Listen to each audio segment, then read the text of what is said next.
আর যারা আল্লাহকে বিশ্বাস করো, ইসলামের বিরুদ্ধে যারা ষড়যন্ত্র করে বেড়াও, শুনে লও, যত বড় ষড়যন্ত্র করো না কেন, উলামায়ে কেরামের বিরুদ্ধে ষড়যন্ত্র করো না কেন, আল্লাহ ষড়যন্ত্রকারীদের ষড়যন্ত্র সবচেয়ে বড় নস্যাৎকারী কে? জোরে বলেন। ওয়া মাকারু ওয়া মাকারাল্লাহ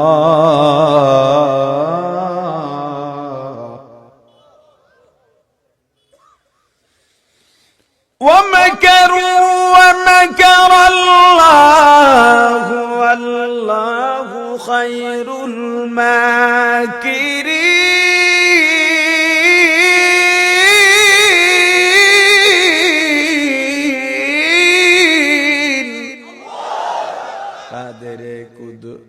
রতুদারি বরকামাল আনতা রব্বি আনতা হাসবি যুল জালাল। বলেন ক্ষমতা কার?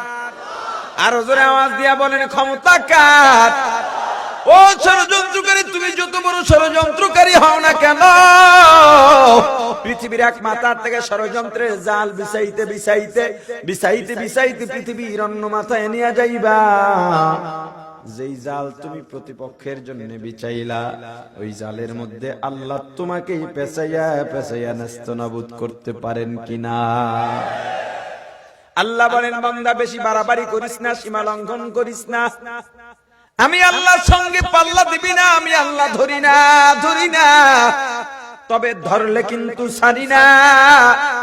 একবার যারে ধরি, ইরাকের সাধারণ সাংবাদিকের জুতা দিয়া সাইজ বানাইয়া ছাড়ি।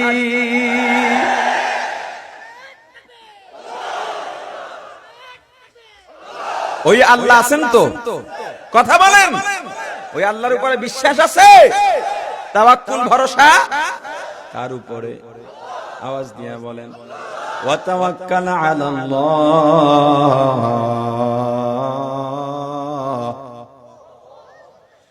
ওয়া তাওয়াক্কাল আলাল্লাহি ওয়া কাফা বিল্লাহি ওয়াকিলা।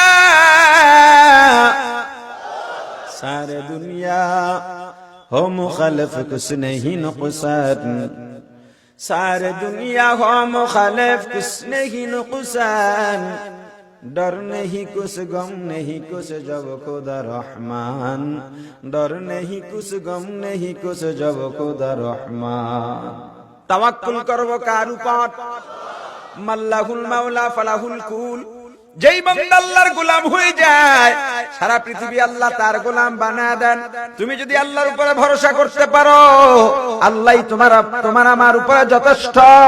ও মুসলমান, আল্লাহ যদি তোমার আমার জন্য যথেষ্ট হয়ে যান, সারা দুনিয়া লয় হয়ে যাবে, ক্ষয় হয়ে যাবে, তোমার আমার এক জাররা ক্ষতি দুনিয়ার কোনো পরাশক্তি করতে পারবে না। ভয় করব কাকে?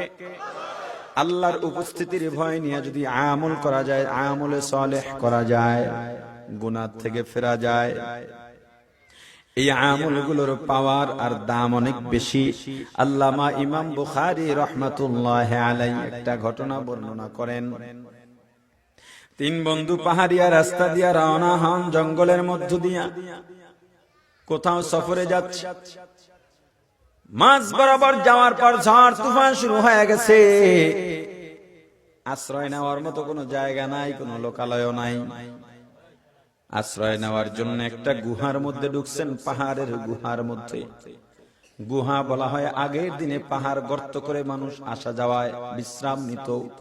বর্তমান জমানায় সেগুলো আমরা বিশ্রামাগার, রেস্ট হাউস। আগের রেস্ট হাউস কোথায় ছিল? পাহাড়ে। তিন বন্ধু গুহার মধ্যে আশ্রয় নিলেন।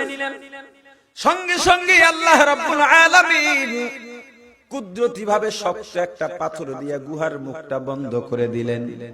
ভেতর অন্ধকার হয়ে গেছে। তিন বন্ধু মিলে পাথরটাকে ধাক্কাইতেছেন।